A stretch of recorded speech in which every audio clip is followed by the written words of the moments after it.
ಆತ್ಮೀಯ ಸ್ಪರ್ಧಾರ್ಥಿಗಳೇ, ತಮಗೆಲ್ಲರಿಗೂ ನಮಸ್ಕಾರ. ನಾವಿವತ್ತು 10ನೇ ತರಗತಿಯ ಅಧ್ಯಾಯ 14 ಭಾರತದ ಜಲ ಸಂಪನ್ಮೂಲಗಳು ಈ ಅಧ್ಯಾಯದ ಶಾರ್ಟ್ ನೋಟ್ಸ್ ಅನ್ನ ನಾವಿವತ್ತು ನೋಡೋಣ. ಪ್ರಮುಖವಾಗಿರ್ತಕ್ಕಂಥ ವಿಷಯಗಳನ್ನ ಮಾತ್ರ ಈ ವಿವರಣೆಯಲ್ಲಿ ಕೊಡಲಾಗಿದೆ. ನೀವು ಇದನ್ನ ಎಕ್ಸಾಮ್ ಪರ್ಪಸ್ ಆಗಿ ಅಥವಾ ಎಕ್ಸಾಮ್ ಹತ್ತಿರದಲ್ಲಿದ್ದಾಗ ನೀವು ಇದನ್ನ ಏನ್ ಮಾಡಬಹುದು, ಇದನ್ನ ನೋಡ್ಕೊಳ್ಬಹುದು. ಹಾಗಾದ್ರೆ ಅಧ್ಯಾಯ 14 ಭಾರತ ಜಲ ಸಂಪನ್ಮೂಲಗಳನ್ನು ನಾವೀಗ ನೋಡೋಣ. ಮೊದಲನೇದಾಗಿ ನೀರಿನ ಆಕಾರಗಳು ಯಾವುವು, ನೀರಿನ ಮೂಲಗಳು ಯಾವುದನ್ನು ನೋಡೋಣ. ಪ್ರಮುಖವಾಗಿ ಭೂಮಿಯ ಮೇಲಿನ ನೀರಿನ ಮೂಲಗಳು ನದಿಗಳು, ಸರೋವರಗಳು, ಸಮುದ್ರ, ಕೆರೆಗಳು, ಬಾವಿ, ಮಂಜುಗಡ್ಡೆ ಮುಂತಾದವುಗಳು. ಇಲ್ಲಿ ಏನಾಗುತ್ತಂದ್ರೆ ನೀರು ತಮಗೆಲ್ಲ ಸಿಗುತ್ತೆ. ನೆಕ್ಸ್ಟ್ ನೋಡಿ,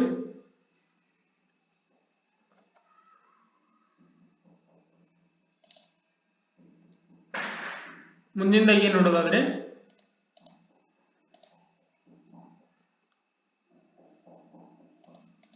ನೀರಾವರಿ ವ್ಯವಸಾಯದ ಭೂಮಿಗೆ ಕೃತಕವಾಗಿ ಕಾಲುವೆ, ಬಾವಿ ಮತ್ತು ಕೆರೆಗಳಿಂದ ನೀರನ್ನ ಸರಬರಾಜು ಮಾಡುವುದನ್ನ ನೀರಾವರಿ ಎನ್ನುವರು ಅಂತ ಹೇಳಿದ್ದಾರೆ. ನೀರಾವರಿ ಅಂದ್ರೆ ಏನು ಅಂತ ಕೇಳಿದ್ರೆ ನೀವು ಏನ್ ಮಾಡ್ಬೇಕು, ಬರಿಬೇಕು. ನೀರಾವರಿ ವ್ಯವಸಾಯದ ಭೂಮಿಗೆ ಕೃತಕವಾಗಿ ಕಾಲುವೆ, ಬಾವಿ ಮತ್ತು ಕೆರೆಗಳಿಂದ ನೀರು ಸರಬರಾಜು ಮಾಡುವುದನ್ನ ನಾವು ಕರಿತೀವಿ ನೀರಾವರಿ ಅಂತ ಕರಿತೀವಿ. ನೀರಾವರಿಯ ವಿಧಗಳು ಯಾವ ಅನ್ನೋದನ್ನ ನೋಡೋದಾದ್ರೆ, ಒಂದು ಬಾವಿಯ ನೀರಾವರಿ, ಕಾಲುವೆ ನೀರಾವರಿ ಮತ್ತು ಕೆರೆಯ ನೀರಾವರಿ. ಹಾಗಾದ್ರೆ ಬಾವಿ ನೀರಾವರಿ ಅಂದ್ರೆ ಏನು, ಅದರ ವಿಷಯಗಳನ್ನ ನಾವು ನೋಡೋಣ. ಬಾವಿ ನೀರಾವರಿ ಅಂದ್ರೆ ಏನು ಅನ್ನೋದನ್ನ, ದೇಶದಲ್ಲಿ ಅತಿ ಹೆಚ್ಚು ಕೃಷಿ ಕ್ಷೇತ್ರ ನೀರಾವರಿ ಸೌಲಭ್ಯವನ್ನ ಬಾವಿ ನೀರಾವರಿ ಒದಗಿಸಿದೆ. ಹಾಗಾದ್ರೆ ಬಾವಿ ನೀರಾವರಿಯಲ್ಲಿ ಎರಡು ವಿಧಗಳು ಬರುತ್ತವೆ. ಮತ್ತೆ ಒಂದು ತೆರೆದ ಬಾವಿ, ಇನ್ನೊಂದು ಕೊಳವೆ ಬಾವಿ. ಒಟ್ಟು ಬಾವಿ ನೀರಾವರಿಯ ಕ್ಷೇತ್ರ ಎಷ್ಟು ಇದೆ ಅಂದ್ರೆ 59.70ರಷ್ಟಿದೆ. ಹಾಗಾದ್ರೆ ಕೊಳವೆ ಬಾವಿಯ ನೀರಾವರಿ ಕ್ಷೇತ್ರ ಎಷ್ಟಿದೆ ಅಂದ್ರೆ, ಕೊಳವೆ ಬಾವಿಯ ನೀರಾವರಿ ಕ್ಷೇತ್ರ 33.70% ಕೊಳವೆ ಬಾವಿಯ ನೀರಾವರಿ ಕ್ಷೇತ್ರ ಹೊಂದಿದೆ, 33.70%. ನೆಕ್ಸ್ಟ್ ನೋಡಿ, ಕಾಲುವೆ ನೀರಾವರಿ ಅಂತ ಇದೆ. ಕಾಲುವೆ ನೀರಾವರಿ ಅಂದ್ರೆ ಏನು, ಭಾರತದ ಸುಮಾರು 16.5 ದಶಲಕ್ಷ ಹೆಕ್ಟೇರ್ ಪ್ರದೇಶ ಕಾಲುವೆ ನೀರಾವರಿ ಕ್ಷೇತ್ರವನ್ನ ಹೊಂದಿದೆ. ಕಾಲುವೆ ನೀರಾವರಿಯಲ್ಲಿ ಪ್ರಮುಖವಾಗಿ ಎರಡು ಪ್ರಕಾರಗಳು ಬರ್ತವೆ. ಒಂದು ಪ್ರವಾಹ ಕಾಲುವೆ, ಇನ್ನೊಂದು ಸರ್ವಕಾಲಿಕ ಕಾಲುವೆ. ಹಾಗಾದ್ರೆ ಪ್ರವಾಹ ಕಾಲುವೆ ಅಂದ್ರೆ ಏನು ಅನ್ನೋದನ್ನ ನೋಡೋದಾದ್ರೆ, ಯಾವುದೇ ಅಣೆಕಟ್ಟು ನಿರ್ಮಾಣ ಮಾಡದೆ, ಯಾವುದೇ ಡ್ಯಾಮ್ಗಳನ್ನ ನಿರ್ಮಾಣ ಮಾಡದೆ ನದಿಗಳಿಂದ ನೇರವಾಗಿ ಕಾಲುವೆಗಳನ್ನು ತೋಡಿ ಕೃಷಿಗೆ ನೀರನ್ನು ಬಳಸಿಕೊಳ್ಳುವುದನ್ನ ಪ್ರವಾಹ ಕಾಲುವೆ ಎನ್ನುವರು.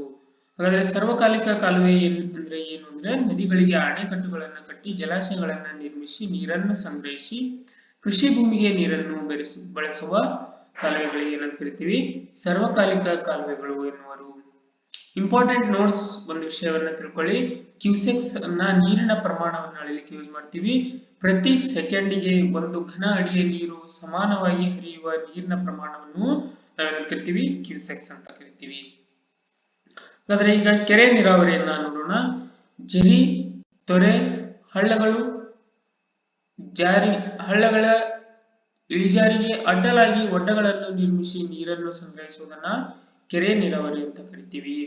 ಕೆರೆ ನೀರಾವರಿಯನ್ನ ಹೆಚ್ಚಾಗಿ ಅವಲಂಬಿಸಿರ್ತಕ್ಕಂಥ ರಾಜ್ಯಗಳು ಯಾವಂದ್ರೆ ಆಂಧ್ರ ಪ್ರದೇಶ್, ತಮಿಳುನಾಡು, ಒಡಿಸ್ಸಾ, ಕರ್ನಾಟಕ.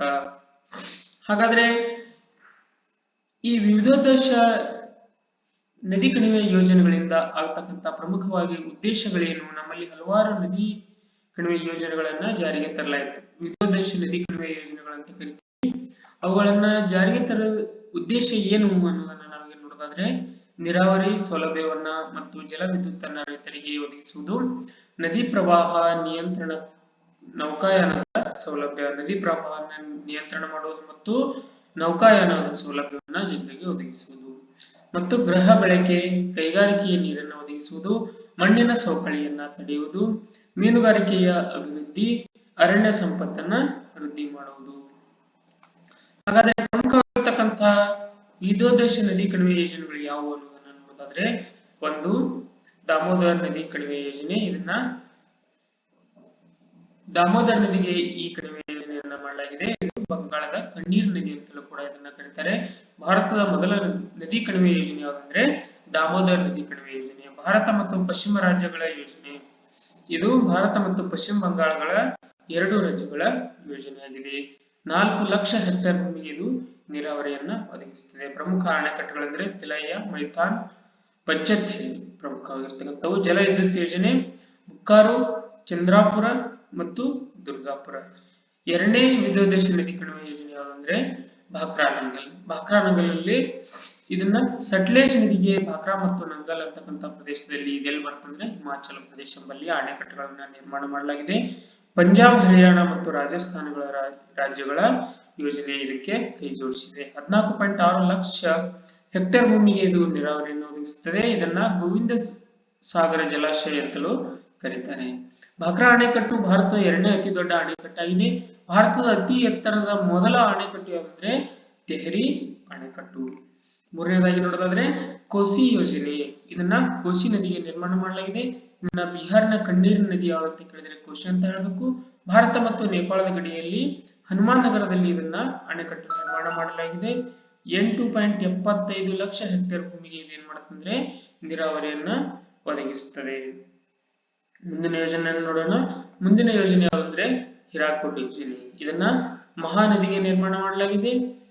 ಇದನ್ನ ಸಂಬಲ್ಪುರ್ ಸಮೀಪ ಅಣೆಕಟ್ಟು ನಿರ್ಮಾಣ ಮಾಡಲಾಗಿದೆ. ಒಡಿಶಾದ ಕಣ್ಣೀರು ನದಿ ಅಂತ ಕರಿತೀವಿ. ಭಾರತದ ಅತಿ ಉದ್ದವಾದ ಅಣೆಕಟ್ಟು ಯಾವ್ದಂತ ಕೇಳಿದ್ರೆ ಹಿರಾಕುಡ್ ಅಂತ ಹೇಳ್ಬೇಕು. 2.54 ಲಕ್ಷ ಹೆಕ್ಟೇರ್ ಭೂಮಿಗೆ ಇದು ಏನ್ ಮಾಡುತ್ತೆ ನೀರಾವರಿಯನ್ನ ಒದಗಿಸುತ್ತೆ. ಮುಂದಿನ ಯೋಜನೆ ತುಂಗಭದ್ರಾ ಯೋಜನೆ. ಕರ್ನಾಟಕ ಮತ್ತು ಆಂಧ್ರ ಪ್ರದೇಶದ ಎರಡು ರಾಜ್ಯಗಳ ಜಂಟಿ ಯೋಜನೆಯಾಗಿದೆ. ವಿಜಯನಗರ ಜಿಲ್ಲೆಯ ಹೊಸಪೇಟೆಯ ಬಳಿ ಇರತಕ್ಕಂತ ಮಲ್ಲಾಪುರ ಎಂಬಲ್ಲಿ ಅಣೆಕಟ್ಟನ್ನ ನಿರ್ಮಾಣ ಮಾಡಲಾಗಿದೆ. ಇದಕ್ಕೆ ಇನ್ನೊಂದು ಹೆಸರು ಪಂಪಾಸಾಗರ ಅಂತ ಕರೀತಾರೆ. 5.50 ಲಕ್ಷ ಹೆಕ್ಟೇರ್ ಭೂಮಿಗೆ ಇದು ಏನ್ ಮಾಡುತ್ತೆ ನೀರಾವರಿಯನ್ನ ಒದಗಿಸುತ್ತೆ.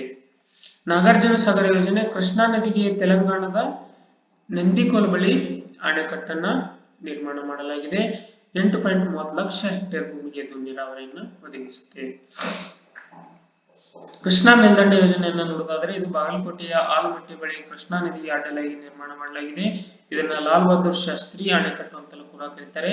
ಇದೇ ನದಿಗೆ ಮುಂದಿನ ಭಾಗದಲ್ಲಿ ಮತ್ತೊಂದು ನಾರಾಯಣಪುರ ಬಳಿ ಮತ್ತೊಂದು ಅಣೆಕಟ್ಟನ್ನು ನಿರ್ಮಾಣ ಮಾಡಿ ಬಸವಸಾಗರ ಅಂತ ಅದಕ್ಕೆ ಹೆಸರಿಟ್ಟಿದ್ದಾರೆ. 6.47 ಲಕ್ಷ ಹೆಕ್ಟೇರ್ ಭೂಮಿಗೆ ಏನ್ ಮಾಡುತ್ತೆ ನೀರಾವರಿಯನ್ನ ಒದಗಿಸುತ್ತೆ.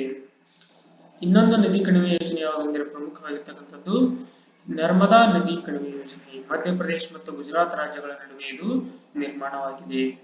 ಗುಜರಾತ್, ರಾಜಸ್ಥಾನ್, ಮಹಾರಾಷ್ಟ್ರ ಈ ಮೂರು ರಾಜ್ಯಗಳಿಗೆ ಇದು ನೀರಾವರಿ ಮತ್ತು ವಿದ್ಯುತ್ ಶಕ್ತಿ ಸೌಲಭ್ಯ ಇದರಿಂದ ಪಡೆಯುತ್ತೇವೆ. ನಾವು ಮುಂದಿನದಾಗಿ ನೋಡೋದಾದ್ರೆ ಭಾರತದ ಪ್ರಮುಖ ಜಲ ವಿದ್ಯುತ್ ಯೋಜನೆಗಳು ಯಾವುವು ಅಂತಕ್ಕಂಥದ್ದನ್ನ ನೋಡೋದಾದ್ರೆ ಮೊದಲನೇದಾಗಿ ಕರ್ನಾಟಕದ ಪ್ರಮುಖ ಜಲ ವಿದ್ಯುತ್ ಯೋಜನೆಗಳು ಯಾವುದನ್ನು ನೋಡೋದಾದ್ರೆ ಶಿವನಸಮುದ್ರ, ತುಂಗಭದ್ರಾ, ಜೋಗ, ಭದ್ರಾ, ಆಲ್ಮಟ್ಟಿ, ಕಾಳಿ, ಸೂಪಾ, ಕದ್ರಾ ಮತ್ತು ಕೊಡಸಳ್ಳಿ. ಆಂಧ್ರ ಪ್ರದೇಶದಲ್ಲಿ ಬರ್ತಕ್ಕಂಥ ಪ್ರಮುಖ ಜಲ ವಿದ್ಯುತ್ ಯೋಜನೆಗಳು ಯಾವಂದ್ರೆ ಶ್ರೀಶೈಲಂ ಯೋಜನೆ, ರಾಮಪಾದ ಸಾಗರ ಯೋಜನೆ, ಸಿಲೇರು ಯೋಜನೆ ಮತ್ತು ತೆಲಂಗಾಣದಲ್ಲಿ ಬರ್ತಕ್ಕಂಥ ಅಂದ್ರೆ ನಾಗಾರ್ಜುನ ಸಾಗರ ಯೋಜನೆ. ತಮಿಳುನಾಡಿನಲ್ಲಿ ಬರ್ತಕ್ಕಂಥದ್ದು ಮೆಟ್ಟೂರು ಯೋಜನೆ, ಪೈಕಾರ ಯೋಜನೆ, ಪೆರಿಯಾರ್ ಯೋಜನೆ, ಕುಂದಾ ಯೋಜನೆ, ಮೊಯಾರ್ ಯೋಜನೆ, ಕೊಡೆಯಾರ್ ಯೋಜನೆ. ಮಧ್ಯಪ್ರದೇಶದಲ್ಲಿ ಬರ್ತಕ್ಕಂಥ ಜಲ ವಿದ್ಯುತ್ ಯೋಜನೆಗಳು ಬನ್ಸಾಗರ್, ಗಾಂಧಿ ಸಾಗರ್, ಪೆಂಚ್ ಯೋಜನೆ, ತಾಬಾ ಯೋಜನೆ. ಮಹಾರಾಷ್ಟ್ರದಲ್ಲಿ ಟಾಟಾ ಯೋಜನೆ, ಬಿರಾ ಯೋಜನೆ, ವೈತರಣಾ ಯೋಜನೆ, ಕೊಯ್ನಾ ಯೋಜನೆ. ಒಡಿಶಾದಲ್ಲಿ ಬರ್ತಕ್ಕಂಥದ್ದು ಹಿರಾಕುಡ್ ಯೋಜನೆ, ಕೊಲಾಬ್ ಯೋಜನೆ, ರಂಗಾಲಿ ಯೋಜನೆ, ನಾರಾಜ್ ಯೋಜನೆ. ಜಾರ್ಖಂಡ್ ನಲ್ಲಿ ಬರ್ತಕ್ಕಂಥದ್ದು ಒಂದಿದೆ ಸುವರ್ಣರೇಖ ಯೋಜನೆ. ಬಿಹಾರದಲ್ಲಿ ಕೋಶಿ ಯೋಜನೆ, ಗುಜರಾತ್ ನಲ್ಲಿ ಕಕ್ರಪರ ಯೋಜನೆ, ಕಾಡನ ಯೋಜನೆ ಮತ್ತು ಉಕೈ ಯೋಜನೆ. ಇವು ಪ್ರಮುಖವಾಗಿರ್ತಕ್ಕಂಥ ಭಾರತದ ಜಲ ವಿದ್ಯುತ್ ಯೋಜನೆಗಳು. ಇಲ್ಲಿಗೆ 14ನೇ ಪಾಠದ ಇಂಪಾರ್ಟೆಂಟ್ ನೋಟ್ಸ್ ಗಳ ಮುಕ್ತಾಯವಾಗುತ್ತದೆ. ಮುಂದಿನ ತರಗತಿಗಾಗಿ ನಮ್ಮ ಚಾನೆಲ್ ಅನ್ನ ನೀವು ಸಬ್ಸ್ಕ್ರೈಬ್ ಮಾಡಿ, ನಿಮ್ಮ ಗೆಳೆಯರೊಂದಿಗೆ ಈ ಚಾನೆಲ್ ನೊಂದಿಗೆ ಹಂಚಿಕೊಳ್ಳಿ. ಮತ್ತೆ ನಿಮಗೆ ಇನ್ನೂ ಯಾವ ರೀತಿಯ ಪಾಠಗಳು ಬೇಕು ಅನ್ನೋದನ್ನ ಕಮೆಂಟ್ ಮಾಡೋದ್ರ ಮೂಲಕ ನೀವು ಎಕ್ಸಾಮ್ಗೆ ತಯಾರಿಯನ್ನು ಮಾಡ್ಕೊಳ್ಳಿ ಅಂತ ಹೇಳ್ತಾ ಧನ್ಯವಾದಗಳು. Thank you. ಮತ್ತೆ ಮುಂದಿನ ತರಗತಿಯಲ್ಲಿ ಭೇಟಿಯಾಗೋಣ.